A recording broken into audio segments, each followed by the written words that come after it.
오늘 우리에게 주시는 하나님의 말씀은 출애굽기 39장 22절에서 31절까지의 말씀입니다. 그가 에봇 받침 긴 옷을 전부 청색으로 짜서 만들되 그 옷의 두 어깨 사이에 구멍을 내고 갑옷 깃같이 그 구멍 주위에 깃을 짜서 찢어지지 않게 하고 청색, 자색, 홍색 실과 가는 배실로 그 옷 가장자리에 성류를 수놓고 순금으로 방울을 만들어 그 옷 가장자리로 돌아가며 성류 사이사이에 달되 방울과 성류를 서로 간격을 두고 번갈아 그 옷 가장자리로 돌아가며 달았으니 여호와께서 모세에게 명령하신 대로 하였더라. 그들이 또 직조한 가는 배로 아론과 그의 아들들을 위하여 속옷을 짓고 세마포로 두건을 짓고 세마포로 빛난 관을 만들고 가는 배실로 짜서 세마포 속바지들을 만들고 가는 배실과 청색, 자색, 홍색 실로 수놓아 띠를 만들었으니 여호와께서 모세에게 명령하신 대로 하였더라.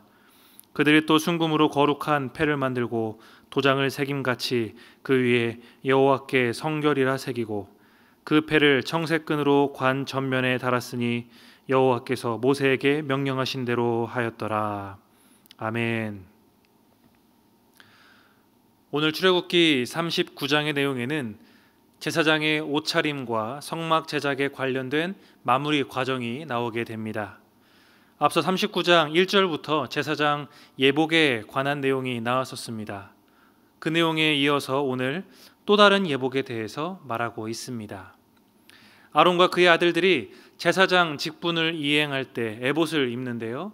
에봇 밑에 청색 겉옷을 만듭니다. 그리고 세마포로 만드는 속옷과 속바지, 또 순금으로 만드는 거룩한 패, 즉 흉패를 만드는 그 내용이 담겨 있습니다. 제사장의 의복 규정은 까다롭고 복잡했습니다. 제작하기도 어렵고 그 옷을 입고 활동하고 거동하기도 쉽지 않았었습니다. 제사장의 옷은 일상생활을 위한 그런 옷이 아니었기 때문입니다. 하나님께서 특별 주문하신 제사장의 옷은 겉과 속 모든 부분에서 하나님 앞에 서 있기 위한, 거룩히 서 있기 위한 그런 하나의 도구가 됩니다. 22절부터 에봇의 받침 겉옷을 만드는 내용을 보면 특이하게 금방울을 달게 하는 그런 모습이 나옵니다. 그 이유가 오늘 본문에는 나오지 않지만 28장 35절을 보면 그 이유를 알 수 있습니다. 아론이 긴 겉옷을 입고 여호와를 섬기러 성소에 들어가고 나갈 때 소리가 나게 하는 그런 목적이었습니다. 아무런 준비 없이 들어가는 것을 막기 위해서 소리를 통해서 제사장은 철저히 준비하게 되었고 주위 사람들 역시도 경건한 마음을 갖게 하기 위함이었습니다. 하나님 앞에 나아갈 때 겉으로 또 소리를 통하여서 경건을 이렇게 준비하였습니다. 행동 하나하나를 준비하는 이 모습을 통해서 우리의 예배의 모습을 돌아보게 됩니다. 예배를 드리러 나오는 우리의 모습은 어떠합니까? 온라인으로 예배를 드릴 때 지금 예배를 드리는 이 시간 나의 입은 옷과 주변 환경은 어떠합니까? 하나님은 마음을 받으시는 분이셔 라면서 다른 부분들을 전혀 준비하지 않고 경건하지 않은 모습으로 하나님 앞에 서 있지는 않으십니까? 작은 것까지도 세세하게 신경을 썼었던 이들의 마음가짐을 우리가 배워야겠습니다. 두 번째로 생각해 볼 것은 27절부터 나오는 속옷을 짓는 내용입니다. 속옷은 세마포로 만든 속바지입니다. 배실로 짠 이 속바지는 28장 42절을 보면 허리에서부터 두 널쩍다리까지, 즉 하체를 가리는 목적으로 제작이 되게 됩니다. 여기에 사색 실로 술을 놓아서 띠를 만들게 되는데요. 제사장은 하나님께서 명령하신 대로 모든 것을 갖추어 입어야 했습니다. 보통 겉으로 보이는 부분에만 우리가 신경을 쓰곤 합니다. 저도 오늘 이 설교의 자리에 서기까지 씻고 정장을 입으면서 넥타이가 비뚤어지지는 않았는지 머리는 깔끔하게 되어 있는지를 확인했습니다. 겉은 눈에 더 잘 드러나기 때문입니다. 그런데 속은 어떻습니까? 지금 설교라는 이 시간, 지금 제 뒤로 이 자켓 안으로 러닝과 셔츠가 다 삐져나왔다면, 그런데 그 모습을 아무도 알지 못할 것입니다. 겉으로 가려져 있기 때문입니다. 그만큼 보이지 않는 부분보다는 보이는 부분을 더 신경 쓰기 마련입니다. 그런데 하나님은 단지 겉으로만 정결하고 아름답게 보이는 것을 원하지 않으셨습니다. 보이는 그 부분들뿐만 아니라 보이지 않는 속옷까지도 온전하기를 요구하셨습니다. 그래서 세세하게 재료를 지정하시고 직조하는 방식을 가르쳐 주셨던 것입니다. 우리는 이것을 통해서 하나님 앞에서의 모습을 또 한번 생각해 보게 됩니다. 예배할 때 겉은 얼마든지 신경 쓸 수 있습니다. 다른 사람들 보기에 아주 경건하고 단정해 보일 수 있습니다. 그렇다면 우리의 속은 어떻습니까? 우리의 마음가짐은 어떻습니까? 겉을 아름답게 가꾸는 것은 오히려 쉬울 것입니다. 허나 우리의 속을 가꾸는 것은 더욱더 어려운 일입니다. 세마포로 된 속옷을 갖춰 입지 않는 우리에게 의미 없는 구절이다라고 그렇게 생각할 수도 있습니다. 그런데 그렇지 않습니다. 이 말씀으로 보이지 않는 우리의 속을 들여다보고 점검해야 하기 때문입니다. 사람의 눈에 보이지 않더라도 하나님 앞에서 우리는 보이지 않는 부분까지도 거룩하게 서 있어야 하는 것입니다. 마지막으로 순금으로 거룩한 패를 만들고 그 위에 여호와께 성결이라는 글씨를 새기는 부분을 우리가 한번 생각해 보겠습니다. 도장을 새기는 방식으로 눈에 가장 잘 뜨이는 이 관의 전면부에 청색끈으로 달게 됩니다. 여기서 성결은 거룩함을 뜻하는 말입니다. 즉 구별되었다라는 의미입니다. 우리 그리스도인들에게 가장 필요한 모습은 성결함, 거룩함일 것입니다. 거룩하신 하나님의 그 백성이라면 우리 역시도 거룩해야 함이 마땅합니다. 왜 그렇습니까? 믿지 않는 자들이 우리를 보며 거룩한 하나님을 떠올릴 수 있어야 하기 때문입니다. 여러분, 한낱 인간인 우리가 거룩하신 하나님을 어떻게 닮아갈 수 있겠습니까?